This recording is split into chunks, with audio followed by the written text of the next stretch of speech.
Feliz día, apreciado amigo y apreciada amiga oyente. Dios te bendiga en gran manera. Hoy vamos a estar estudiando en nuestro espacio Reavivados por su palabra, el capítulo número 6 del libro de Segunda de Samuel. Segunda de Samuel, capítulo número 6. David volvió a reunir a lo más selecto de Israel, unos 30,000 hombres.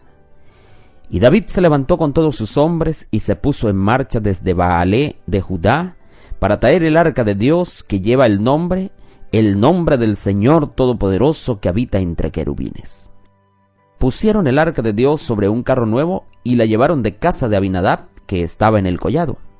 Usa y Ahío, hijos de Abinadab, guiaban el carro nuevo. Al transportarla, Usa iba junto al arca de Dios y Ahío iba delante. Y David y toda la casa de Israel danzaban ante el Señor, con toda clase de instrumentos de madera de haya, arpas, salterios, panderos, flautas y címbalos.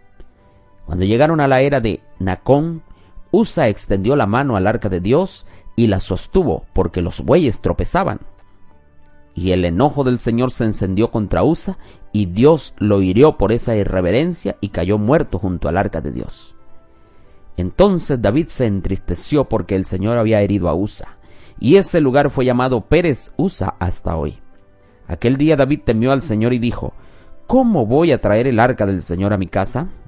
Y no quiso David llevar el arca del Señor a la ciudad de David, y la hizo llevar a casa de Obed-Edom de Gat. Y el arca del Señor estuvo en casa de Obed-Edom de Gat durante 3 meses. Y el Señor bendijo a Obed-Edom y toda su casa. Avisaron a David que el Señor había bendecido la casa de Obed-Edom y todo lo que él tenía a causa del arca de Dios. Entonces David fue y trajo con alegría el arca de casa de Obed-Edom a la ciudad de David. Cuando los portadores del arca de Dios habían andado 6 pasos, él sacrificó un buey y un carnero engordados. Y David, vestido de un efod de lino, saltaba con toda su fuerza ante el Señor.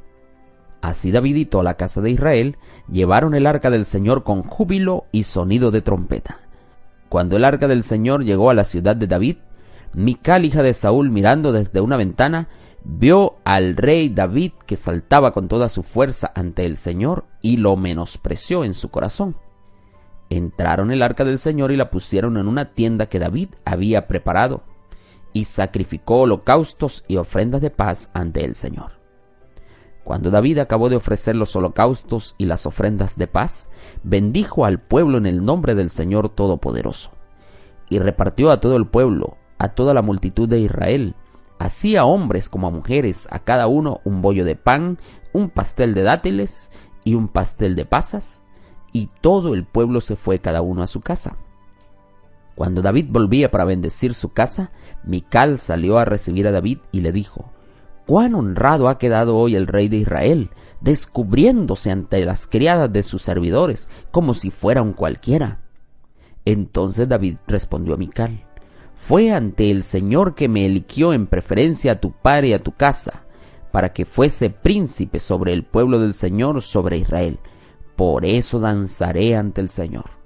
Y aún me humillaré más y seré bajo a tus ojos, pero honrado ante las criadas de que hablaste». Y Mical, hija de Saúl, nunca más tuvo hijos hasta el día de su muerte. El arca de Dios, apreciados amigos, era el símbolo de la presencia del Señor, y por eso recibió su santo nombre. Había estado en manos de los filisteos y ahora David va en su búsqueda con gozo y alegría. Esto se convirtió en un motivo de gozo impresionante. La multitud que estaba allí acompañando esta procesión tocaba y cantaba porque había regocijo debido a la presencia de Dios. Y el versículo 5 dice allí que lo hacían con toda clase de instrumentos musicales. Había instrumentos de madera, habían arpas, habían salterios, habían panderos, habían flautas y habían címbalos. Lo que quiere decir que esta diversidad de instrumentos musicales indicaba que la habilidad musical era muy corriente y ya era muy desarrollada en tiempos del rey David. Pero en medio de esta celebración ocurrió algo muy desagradable. Usa extendió su mano para sostener el arca del Señor esta arca que era santa, que nadie podía tocarla sino solamente los sacerdotes descendientes de Aarón. Eran los únicos que podían cargarla, tocarla, como dice en Números capítulo 4, versículo 15. Extendió su mano para sostener el arca y murió. Dice la palabra que se encendió la ira del Señor, porque el hombre solamente ve lo que tiene delante de sus ojos, pero Dios es el que contempla el corazón. Y Dios sabía que Usa no estaba en armonía con él. Al tocar esta arca cometió un acto de presunción. La muerte de Usa sirvió de advertencia para muchos de que el Señor es justo y requiere estricta obediencia de todos y de todo lo que Él dice. Y dice el comentario bíblico adventista que Usa había estado tanto tiempo en la presencia del arca que la familiaridad había creado en él un espíritu de irreverencia.